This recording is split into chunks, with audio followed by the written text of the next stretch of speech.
Hello दोस्तों, स्वागत है आप सभी के आपके अपने YouTube channel online Hindi English learning पे।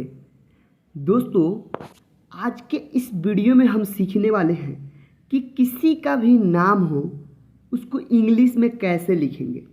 जैसे कि यहाँ पे देखिए लिखा है दोस्तों सोहन, तो सोहन को हम लोग SOHAN ऐसे करके सोहन लिखेंगे, ठीक है। उसी तरह यहाँ पे लिखा है रोहन, तो रोहन को हम लोग ROHAN रोहन ऐसे लिखेंगे। तो हमको इंग्लिश में नाम लिखने आ रहा है तभी हम फटाफट लिख दे रहे हैं, ठीक है। आप लोगों को नहीं आ रहा होगा तो यही आप लोगों को सीखना है कि इंग्लिश में किसी का भी नाम हो उसको हम लोग कैसे लिखेंगे, हिंदी नाम को इंग्लिश में, ठीक है। और यहाँ पे देखिए बहुत ऐसे दोस्त हैं जो कि बहुत गलती करते हैं। जैसे कि यहाँ पे देखिए ये सोहन है तो SO से शो और H से ह, ठीक है। और E क्यों दिए हैं हम यहाँ पे दोस्तों, E क्यों दिए हैं इसको भी हम बताएंगे। यहाँ पे H केवल होना चाहिए, उसके बाद N SOHN सोहन, तो ऐसे गलत हो जाएगा दोस्तों HAN। तो E आखिर हम लोगों को क्यों लगाना है ये भी हम आपको इस वीडियो में बताएंगे, ठीक है। बहुत ही आसान तरीका में मेरे दोस्त आपको हम पढ़ाने वाले हैं, जिससे आप लोग इस क्लास को शुरू से लेकर लास्ट तक देख लेंगे तो फिर आपको इंग्लिश में किसी का भी नाम हो, कितना भारी से भारी नाम हो, आप लोग आसानी तरीका से लिख लोगे। मेरा एक गारंटी है दोस्तों कि आप इस वीडियो को शुरू से लेकर लास्ट तक देखिए, आपको इंग्लिश में नाम लिखना आ जाएगा दोस्तों, ठीक है। तो चलिए आज के हम इस क्लास को, इस वीडियो को स्टार्ट करते हैं। दोस्तों, हम लोगों को इंग्लिश में नाम लिखने के लिए सबसे पहले इंग्लिश में स्वर वर्ण का जानकारी होना चाहिए, ठीक है, और इनकी मात्रा का, क्योंकि इन्हीं का मात्रा हम लोग जिस भी स्वर पे लगाते हैं यानी जिस भी व्यंजन पे लगाते हैं उसके साथ हम उसका मीनिंग और इस स्वर का मीनिंग लिखते हैं, फिर उसका नाम हो जाता है। जैसे कि दोस्त यहाँ पे मैं आप लोगों को बताना चाहूँगा कि मैं यहाँ पे लिख देता हूँ जैसे कि किरण, क्या दोस्तों यहाँ पे मैं लिख देता हूँ किरण, किरण, ठीक है। तो किरण को हम लोग इंग्लिश में लिखेंगे कैसे, क का मीनिंग क्या होता है दोस्तों के, ठीक है। यहाँ पे मैं नीचे लिखता हूँ क का मीनिंग क्या होता है दोस्तों के। उसके बाद देखिए क पे कौन सा यहाँ पे मात्रा लगा है, यहाँ पे देखिए बहुत सारा मात्रा है, ठीक है। आप लोग देखिए कौन सा मात्रा लगा है दोस्तों, ये वाला छोटी ई का। तो छोटी ई का मात्रा को हम लोग इंग्लिश में क्या चीज़ से लिखते हैं, देखिए यहाँ पे क्या है आई, तो यहाँ पे हम फट दे आई लगा देंगे, ठीक है। उसके बाद र के साथ R, उसके बाद AN किरण। तो देखिए हमें इंग्लिश में स्वर वर्ण मालूम है तभी ना हम यहाँ पे किरण को लिख पाए हैं। अगर हमको ये चीज़ मालूम ही नहीं रहेगा इंग्लिश में स्वर वर्ण तो फिर हम लोग लिख नहीं पाएंगे, नहीं लिख पाएंगे ना। आप लोग खुद सोचिए, ये मालूम रहेगा तो लिख पाएंगे। इसलिए मेरे दोस्त आपसे गुजारिश है कि आप पहले एक बार इसको याद कर लो पूरे स्वर वर्ण को और इनकी मात्रा को समझ लो, फिर आपको 100% मैं गारंटी के साथ कहता हूँ कि आपको इंग्लिश में किसी का नाम हो, कोई जगह का नाम हो, कुछ भी हो, आपको लिखना बहुत ही आसान लगेगा, ठीक है। तो चलिए हम लोग एक बार इसको याद कर लेंगे, फिर हमने नीचे यहाँ पे बहुत नामों को लिखा है, इसको हम लिखना आपको बताएंगे, ठीक है मेरे दोस्त। तो आप लोग बस वीडियो में बने रहिए, भागना नहीं है दोस्त। आपको इंग्लिश सीखना है तो भागना नहीं है, थोड़ा सा टाइम आपको देना पड़ेगा तभी आपको आएगा, क्योंकि टाइम देते हैं तभी हमको कुछ मतलब प्राप्त होता है। कुछ खोने के लिए कुछ पाने के लिए कुछ खोना पड़ता है मेरे दोस्त। इसलिए आप लोग यहाँ पे अपना टाइम, अपना कीमती टाइम हमको दीजिए, हम आपको इंग्लिश में नाम लिखना सिखा देंगे, ठीक है। तो चलिए आप हमारे आवाज़ों के सहारे भी पढ़ सकते हैं अगर आप काम करने वाले हैं तो, ठीक है। तो देखिए हम लोग पढ़ते कैसे हैं, ए से अ, डबल ए से आ, आई से छोटी ई, डबल ई से बड़ी ई, यू से छोटी यू, डबल ओ से बड़ी ऊ, ई से ए आई से ए, ओ से ओ, ए यू से औ, ए एन से अन, ए एच से अह। तो दोस्त मेरे ये हो गया इंग्लिश में स्वर वर्ण, ठीक है, इसको याद कर लीजिए। अब यहाँ पे समझने वाली बात ये है कि जो ये स्वर वर्ण का मीनिंग है यही मीनिंग सेम मेरे दोस्त इसका भी होता है। इसका मात्रा का, जो कि ऊपर मात्रा लगा है। और मेन खेल मात्रा का होता है। मात्रा हम जिस तरह नचाएंगे उस तरह हमारा व्यंजन नाचेगा। जैसे कि क पे हम लोग एक की का मात्रा लगा देंगे तो इसका उच्चारण की होगा। वहीं क पे अगर हम लोग छोटी ऊ की मात्रा लगा देंगे तो इसका उच्चारण होगा कू।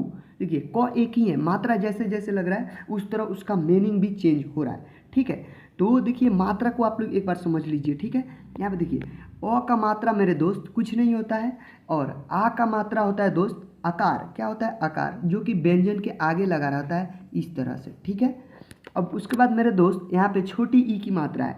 छोटी ई की मात्रा को हर्षई कहते हैं, जो कि इस प्रकार का होता है। और देखिए ये व्यंजन के ना, यहाँ पे व्यंजन के पीछे से लगा रहता है। ठीक है मेरे दोस्त, आप लोग समझते रहिए। ये हो गया की। ठीक है, उसके बाद क पे ही यहाँ पे ई वाला को मात्रा लगा देंगे, बड़ी ई की मात्रा, जिस ऐसे होता है जो कि यहाँ पे देख सकते हो। तो इसको हम लोग पढ़ेंगे मेरे दोस्त की। ठीक है, अब क पे ही हम लोग दोस्त यहाँ पे ऊ की मात्रा लगा देते हैं, तो इसको पढ़ेंगे कू। और क पे ही यहाँ पे बड़ी ऊ की मात्रा को लगा देंगे, तो इसको पढ़ेंगे कू। उसके बाद क पे ई की मात्रा लगा देंगे, यानी एक एकले, तो इसको पढ़ेंगे की। उसी तरह क पे डबल एकले लगा देंगे, जो कि यहाँ पे है, तो इसको हम लोग पढ़ेंगे कै। उसी तरह क पे एक एकले और एक आकार लगा देंगे मेरे दोस्त, तो इसको पढ़ेंगे को। और क पे डबल एकले और एक आकार लगा देंगे, तो इसको पढ़ेंगे कौ, जो कि यहाँ पे है। देखिए ये वाला मात्रा यहाँ पे लगाए हैं। ठीक, उसी तरह क पे मेरे दोस्त क पे अन की मात्रा लगा देंगे, तो इसको पढ़ेंगे कन। उसी तरह क पे डबल चंद्र बिंदु लगा देंगे, तो इसको पढ़ेंगे कह। ठीक है मेरे दोस्त, तब यहाँ पे देखिए इसको इंग्लिश में लिखेंगे कैसे। तो ये जो क है ना, मैं यहाँ पे थोड़ा कलर चेंज करके आपको बताता हूँ। ठीक, देखिए दोस्त, ये का मीनिंग लिखना है हमको, तो इसको लिखेंगे कैसे। पहले क का मीनिंग हम लोगों को लिखना होगा। ठीक है, तो क का मीनिंग होता है दोस्त मेरे की से क होता है। ठीक है, आप लोगों को व्यंजन याद होगा तो मालूम होगा की से क। अब देखिए की से क लिख दिए, अब इसके साथ जो आकार लगा है, तो यहाँ पे आप देखिए आकार का मीनिंग क्या होता है दोस्तों, डबल ए। ठीक है, तो हम लोग डबल ए यहाँ पे यूज कर सकते हैं या एक यूज कर सकते हैं ए। ठीक है, तो देखिए ये हो गया क का मीनिंग हो गया कि ए से क। यहाँ पे का मीनिंग दोस्त मेरे हो गया कि ए से का। ठीक है, उसी तरह क यहाँ पे की का मीनिंग लिखना होगा, तो पहले हम लोग क का मीनिंग लिखेंगे की। अब देखिए इस पे छोटी ई की मात्रा है, तो जो कि देख लीजिए आई से छोटी ई होता है, तो यहाँ पे छोटी ई की मात्रा लगा तो की आई लिख देंगे, तो ये हो जाएगा की आई से की। ठीक है दोस्त, आपको समझ में आ रहा है या नहीं, कमेंट करके ज़रूर बताइएगा। मैं यहाँ पे आपको पहले समझा दे रहा हूँ, फिर आपको नाम लिखना मैं बताऊँगा। ये अगर समझ लेंगे तो आप अपने ही मतलब अपने हिसाब से लिख सकते हैं। उसी तरह मेरे दोस्त यहाँ पे देखिए क पे बड़ी की मात्रा लगा है। ठीक है, डबल ई, तो इसको की को हम लोग को इंग्लिश में लिखना होगा, तो कैसे लिखेंगे, की से पहले क लिख देंगे, जो इसका मात्रा लगा है इसका मीनिंग है डबल ई, तो डबल ई लिख देंगे। ठीक है, तो के डबल ई से की।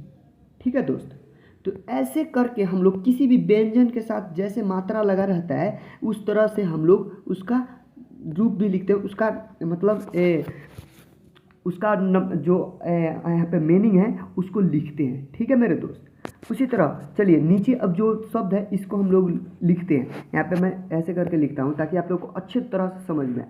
तो यहाँ पे देखिए मेरे दोस्त, यहाँ पे लिखा है करीम। क्या है? करीम। तो करीम को हम लोग इंग्लिश में कैसे लिखेंगे, पहले ये देखिए। पहले क का मीनिंग हम लोगों को लिखना होगा, तो की से क होता है दोस्त। ठीक है, उसके बाद यहाँ पे की ए से क लगा देंगे। ठीक है, की ए से क। अब ए क्यों लगाए हैं, तो यहाँ पे देखिए मेरे दोस्त, यहाँ से मीनिंग स्टार्ट हो रहा है तो हम लोग ए लगाते हैं। इंग्लिश का ये रूल होता है कि जब भी स्टार्ट होता है ना कोई वर्ड लिखना, कोई शब्द, उसके साथ ए लगा देते हैं। ठीक है, और लास्ट में नहीं लगाते हैं। ठीक है, मैं ये भी बताऊँगा। देखिए यहाँ पे की ए से क हो गया। अब देखिए री का मीनिंग लिखना है, री। तो पहले र का मीनिंग हम लोग लिखेंगे, तो र का मीनिंग हम लोग आर से र लिखते हैं। ठीक है, अब आर से र लिख दिए। अब यहाँ पे देखिए क्या चीज़ का मात्रा लगा है, यहाँ पे आप लोग देखिए, आपको याद होगा तो आपको मालूम होगा कि यहाँ पे बड़ी ई की मात्रा लगा है। ठीक है, तो बड़ी ई को हम लोग इंग्लिश में क्या चीज़ से लिखते हैं, डबल ई से। तो यहाँ पे आर के साथ डबल ई लगा देंगे। उसके बाद लास्ट में बचा म, तो म को हम लोग एम से लिख देंगे, तो K A R double E M, Kareem. ठीक है मेरे दोस्त, देखिए आपको कितना अच्छा से समझा रहे हैं। करीम को हम लोग कैसे लिखेंगे, K A R double E M, Kareem. ठीक है, अब उसी तरह दोस्त मेरे यहाँ पे है रोहन। तो रोहन को हम लोग कैसे लिखेंगे, देखिए र का पहले मीनिंग लिखेंगे आर। ठीक है, अब उसके बाद यहाँ पे ओ की मात्रा है, तो यहाँ पे आप लोग एक बार देखिए ध्यान से, यहाँ पे ओ है तो ओ को हम लोग ओ से ही लिखते हैं। देखिए यही मात्रा यहाँ पे लगा है ना र पे, तो इसका मीनिंग होगा ओ, तो यहाँ पे ओ डाल देंगे, आर ओ से रो हो गया। ठीक है, अब देखिए यहाँ पे ह तो एच ई, यहाँ पे एच ए से ह, उसके बाद एन से न, ROHAN रोहन। ठीक है मेरे दोस्त, ऐसे करके लिखेंगे। अब उसी तरह नीचे चलिए, हम आपको अब यहाँ पे लिख कर बताते हैं। ठीक है मेरे दोस्त, यहाँ पे आप लोग ध्यान से देखिए, यहाँ पे है सोहन, तो फिर एस से सौ, उसके बाद इस पे जो मात्रा लगा है ओ का, तो एस ओ से सो, और HAN से सोहन। उसी तरह दोस्त यहाँ पे बुलेट है, तो बुलेट को हम लोग लिखेंगे पहले ब का मीनिंग बी, ठीक है, और यहाँ पे यू का मात्रा लगा है क्या, ऊ का मात्रा। ठीक है दोस्तों, जो कि छोटा ऊ, इसका मात्रा ऐसे होता है। ठीक है, और इसको हम लोग क्या चीज़ से लिखते हैं, यू से। ठीक है, तो यहाँ पे ब के मीनिंग लिख दिए बी, उसके बाद इस पर जो मात्रा है उसका मीनिंग हो गया यू, तो बी यू से बू, उसके बाद एल से ल, ठीक है, उसके बाद इस पे एक ले की मात्रा है तो ई। ठीक है, ई से ए होता है। ठीक है, जो कि ए कैसे होता है, ऐसे। ठीक है, इसका मात्रा एक एक ले, इसको इंग्लिश में ई से लिखते हैं, तो ई लगा दिए एल के साथ, तो BULE, और टी से ट, BULET बुलेट। ठीक है मेरे दोस्त, अब उसी तरह यहाँ पे दोस्त है विराट, तो विराट को हम लोग दो तरह से लिखते हैं, एक तो VIRAT, उसके बाद एक BIRAT। क्योंकि देखिए वी से व और बी से ब होता है। ठीक है, तो बहुत पे विराट ऐसे भी लिखता है, तो ये गलत हो जाएगा। ठीक है, हमारा ऐसे होगा VIRAT विराट। ठीक है मेरे, यहाँ पे देखिए दोस्त कितना अच्छा तरह से हम आपको समझा रहे हैं। उसके बाद आता है दोस्त रमेश, तो RAMESH रमेश। देख लीजिए, RA से र, ME से में, SH से तलावेश रमेश। ठीक है मेरे दोस्त, उसके बाद यहाँ पे नीचे चलिए, यहाँ पे है जमाल, तो JAMAL जमाल। हारून, तो HARUN हारून। यूसुफ, YUSUF यूसुफ। ठीक है दोस्त, YU से यू, SU से शू, और F से यूसुफ। ठीक है, उसके बाद दोस्त यहाँ पे नीचे चलिए, उसके बाद है यहाँ पे आशिक, तो AA। ठीक है, यहाँ पे आप लोग ध्यान रखिएगा, जब भी मीनिंग स्टार्ट कीजिए पहले कैपिटल दीजिए, उसके बाद अल्फ़ाबेट। तो यहाँ पे आशिक में एक ए बड़ा, उसके बाद यहाँ पे एक छोटा आ, उसके बाद SH से स, और यहाँ पे आई देंगे, SI से C, और K से क, AASHIK आशिक। रोजीद, RO से रो, GI से जी, D से द, रोजीद। उसके बाद यहाँ पे है राकेश, RSRA के, ई से के, और SH से स, राकेश। सोनू, एस, यहाँ पे दोस्त मेरे सोनू को लिखना होगा, तो कैसे लिखेंगे, SO से सो, NU से नू, सोनू। गोपाल, GO से गो, PA से पा, L से ल, गोपाल। उसके बाद दोस्त यहाँ पे है मोनू, MO से मो, NU से नू, मोनू। ठीक है, तो मेरे दोस्त ये हो गया हमारा मोनू। ठीक है, अब उसके बाद आता है अफजल, तो अफजल को हम लोग लिखेंगे A से अ, और F से फ, JA से ज, L से ल, अफजल। ठीक है, उसके बाद है कादिर, यहाँ पे दोस्त मेरे कादिर को लिखेंगे KA से का, DI से दी, R से र, कादिर। उसी तरह दोस्त मेरे यहाँ पे देखिए, यहाँ पे है प्रकाश, तो प्रकाश को लिखेंगे PAR से प्र, KA से का, और SH से तलावेश प्रकाश, PARKASH प्रकाश। उसके बाद दोस्त मेरे यहाँ पे है विकेश, तो विकेश को हम लोग B से भी लिख सकते हैं, V से, तो V से लिखेंगे VI से V, और KE से K, और SH से तलावेश विकेश। ठीक है, उसके बाद मेरे दोस्त यहाँ पे है संजय, संजय को हम लोग लिखेंगे SAN से सन, JA से ज, Y से य, SANJAY संजय। ठीक है मेरे दोस्त, उसके बाद दोस्त यहाँ पे है सुजीत, तो SU से सु, GEE से जी, और T से त, सुजीत। सुजीत को हम लोग ऐसे भी लिख सकते हैं मेरे दोस्त। उसके बाद हम लोग ऐसे भी लिख सकते हैं SU से सु, GI से जी, और T से त, सुजीत। ये दोनों हमारा सही हो जाएगा। ठीक है, SU से सु, GI से जी, T से त, सुजीत। SU से सु, GEE से जी, T से त, सुजीत। ठीक है मेरे दोस्त, तो ऐसे करके हम लोग इंग्लिश में नाम लिखना सीख लिए। ठीक है, तो मेरे को आशा लगता है कि आप लोगों को 100% आ गया होगा इंग्लिश में किसी का भी नाम लिखना। तो आ गया है तो हमारे चैनल को सब्सक्राइब कर लीजिए, और हमारे वीडियो को लाइक करके अपने दोस्तों में भी शेयर कर दीजिए। तो तो चलिए आज की वीडियो में यहीं तक, फिर मिलते हैं किसी अनदर वीडियो के साथ, तब तक के लिए बाय।